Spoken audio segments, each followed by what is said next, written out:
家人们，淘米水是個寶，千萬不要倒。學會這個新做法，飯店一份賣到88，一年省下上萬塊。嗨，大家好，我是小蘇。平時我們在燜米飯前總會認真的淘洗米，這個淘米水很多朋友都會直接倒了，其實留着它可有大用處，不僅可以用來澆花，還可以用來泡酸菜。今天我們分享另外一種吃法，先準備半鍋的淘米水，大火煮開，再準備一些新鮮的臨安春筍，切掉根部，對半切開，一掰兩半，輕鬆的可以去掉外皮。再斜切改刀，切成小塊。淘米水煮開之後，下入春筍，開小火煮上15分鐘。用淘米水來煮春筍，可以去除春筍中大量的草酸，還有苦澀味。煮好之後撈出，迅速過一下涼水。吃不完的春筍可以浸泡在清水中，每天換一次清水，吃上10天都沒有問題。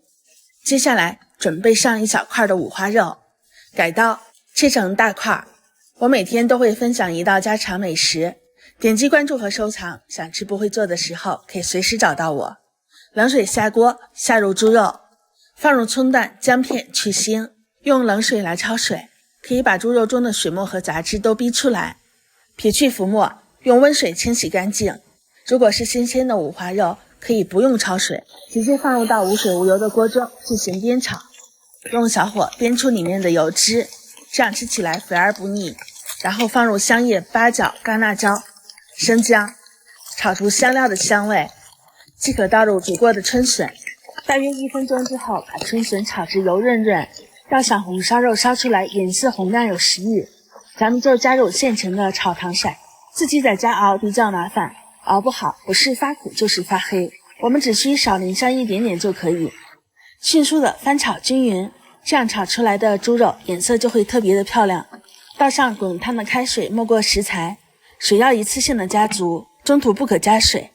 蓋上蓋子，小火慢燉40分鐘。出鍋前加上食鹽，適量的松鮮鮮增加鮮味。